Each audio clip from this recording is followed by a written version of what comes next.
क्या करते हैं, यह बड़ा ही रोमांचक विषय है। इसे हर व्यक्ति को समझने का प्रयास करना चाहिए और अगर कभी स्वयं की इच्छा हो जाए तो उसे सिद्ध करने के लिए भी अपन कर सकते हैं। वैसे इतनी शक्ति तो है नहीं कि हनुमान जी से सिद्धियां प्राप्त कर ली जाए और उसका उपयोग कर पाए। तो सिद्धियां हैं अणिमा। अणिमा सिद्धि से क्या करते हैं, बहुत छोटा रूप धारण कर सकते हैं। हनुमान जी अति लघु रूप जो धारण किया था इसी सिद्धि के बल पे किया था। फिर है गरिमा। गरिमा से क्या होता है, भार बढ़ जाता है।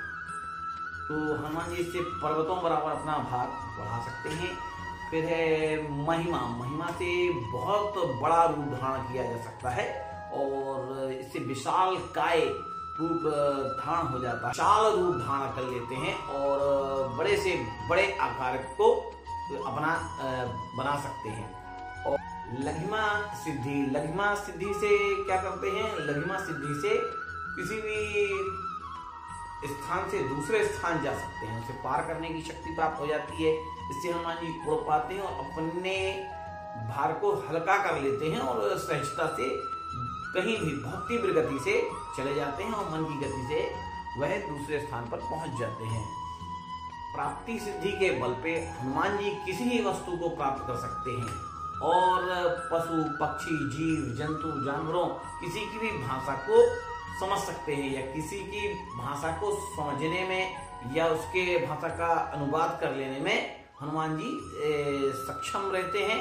इस या कोई भी नई विद्या हो, जो मान लो आज के समय भी अगर किसी ने कंप्यूटर बना रखा है, अब वो सोचे हनुमान जी से ये नहीं बनेगा, तो हनुमान जी उस कंप्यूटर को देखते ही उसे चलाने की विद्या अपने आप आ जाएगी। वो कोई भी विद्या हो, कोई भी यंत्र हो, कोई भी मंत्र हो, कोई विधि विधान हो जो किसी भी विधि से पूर्व में बनाया गया हो या भविष्य में बनाया जाने वाला हो, उसे चलाने की शक्ति हनुमान जी के पास इस सिद्धि के कारण आती है।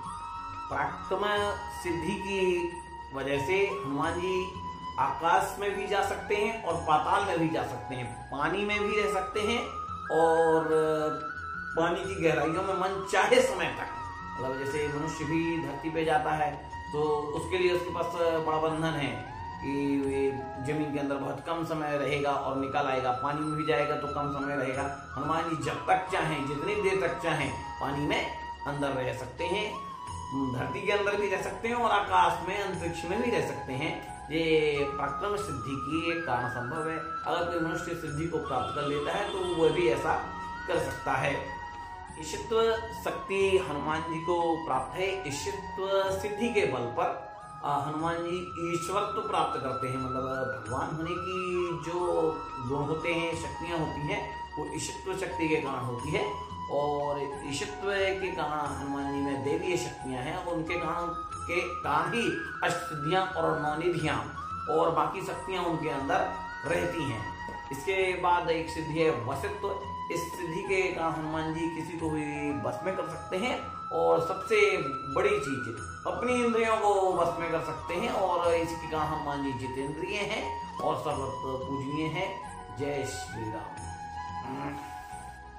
इन सिद्धियों के बारे में समझकर आप हनुमान जी की शक्तियों का अंदाज लगा सकते हैं। वैसे हनुमान जी की शक्तियां न तोली जा सकती हैं, न अंदाज लगाई जा सकती हैं, न नापी जा सकती हैं और उनकी शक्ति का तो कोई विवरण कर ही नहीं पाया, पर फिर भी आप कम से कम अपने महिमा मंडल में ऐसे कर सकते हैं। और अगर किसी को सिद्धि प्राप्त करने की इच्छा हो और वह योग हो और कोई से योग गुरु मिल जाए तो गुरु के सानिध्य में इन सिद्धियों को प्राप्त कर सकते हैं। वैसे सिद्धि की जगह हनुमान जी की कृपा प्राप्त करने की कोशिश ज्यादा करनी चाहिए। ईश्वर की कृपा प्राप्त हो जाती है तो सर्व कार्य सहज सुलभ हो जाते हैं। जय श्री राम।